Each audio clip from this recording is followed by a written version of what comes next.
So, hindi po natin nakita yung arko ng, ayun, Salamatan Pagkaniya Tacloban, yung arko.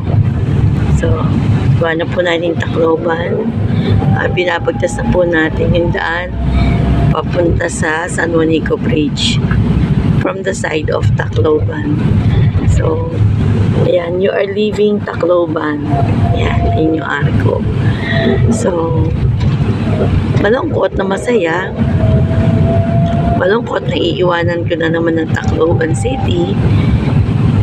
Masaya naman ako na babalik sa Dolores dahil marami akong memories na dala galing Tacloban. Imagine, hindi ko talaga akalain na magpapasko ako dito sa Tacloban. Pero okay lang yun kasi yun ang gusto ni Lord eh. Kahit na gusto kong umuwi kagabi, natapos ang processing ng papeles ko sa Divine Word Hospital mga alas 6 na. So useless na pumunta ako sa Tacloban dahil nakaalis na yung last trip. Ayoko naman matulog sa terminal. Mas masaya na lang matulog sa loob ng Divine Word Hospital.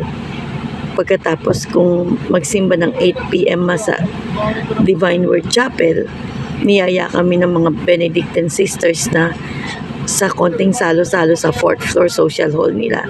So imagine, nakasalamuha ko yung mga ibang staff ng Divine Word kasama mga Benedictine sisters at dalawang para yung chaplain nila doon, si Reverend Father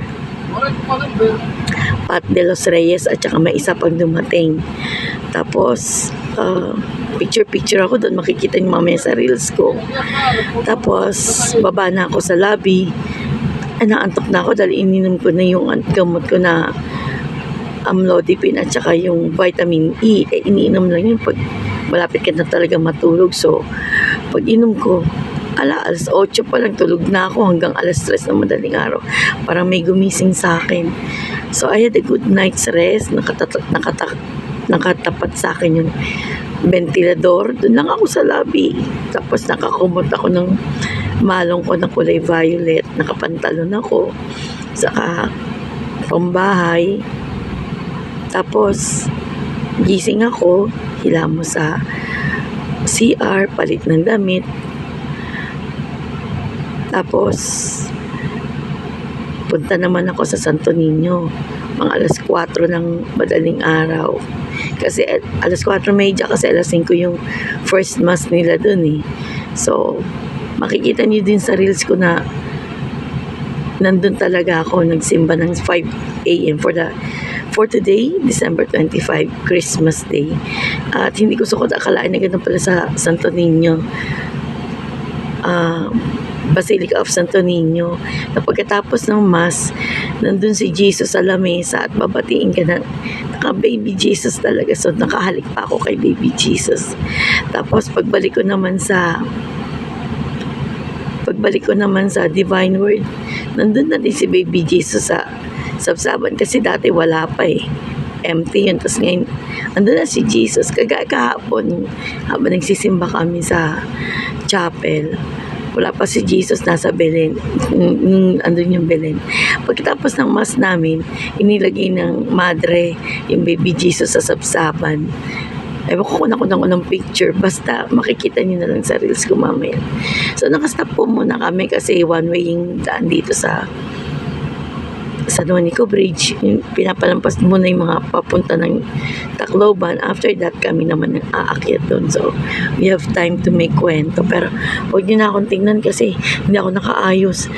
Talagang nakapambahay na ako, walang makeup. Maganda pa rin. Kaya lang jahe na eh. Mga pampasira ng view. Yung boses ko, pampasira din eh. Medyo malat-malat pa rin. Hindi na ako makakakanta nito mamaya. Paano ba yan? So, hintay lang tayo. Nakita niyo mga iba nakaparada dun sa other side. So, yan po. Inyong harap. Ayan.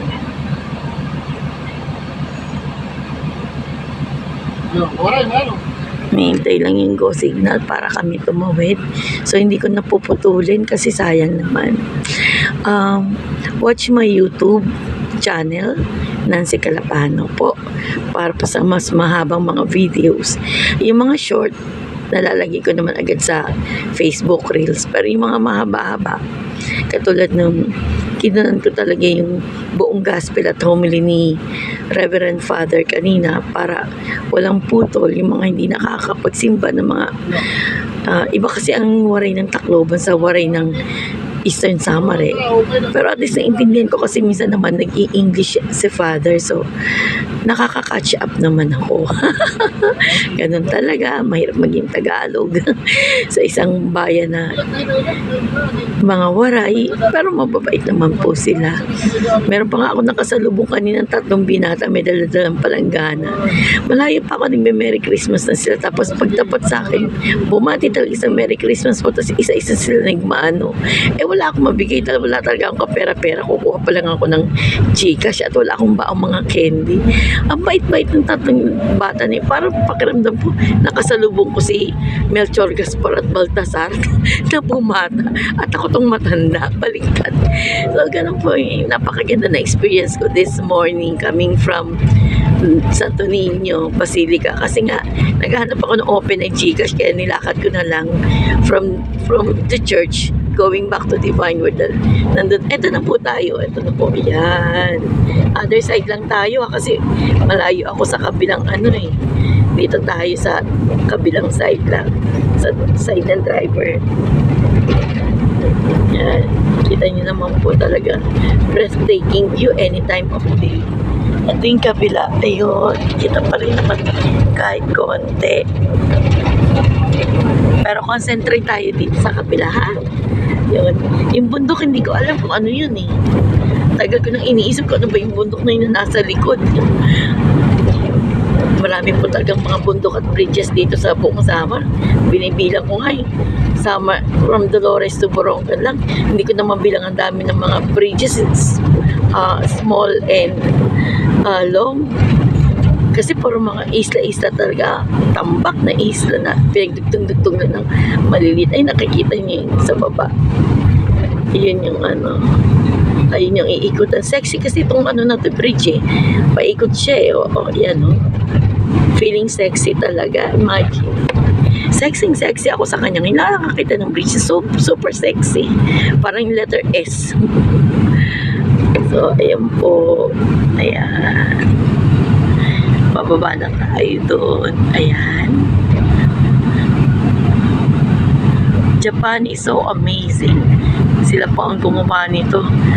Pero yung 19 kopong-kopong pa. Year 2025 na ngayon. Tapos nire-restore para ni magayos ibang bridges na gumuguho na lang at bigla. So, ito na naman po tayo. Ayan. Still.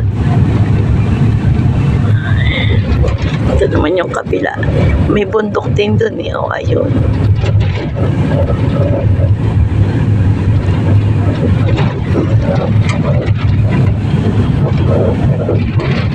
Dito po sa kabilang side yung parang gagawing pasyalan.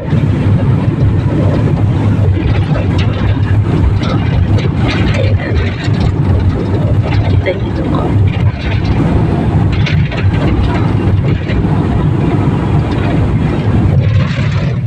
Sa kabilang side. Papasok. Say.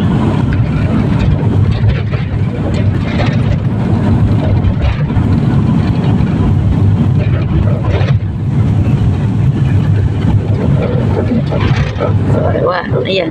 Tapos na po tayong tumawid.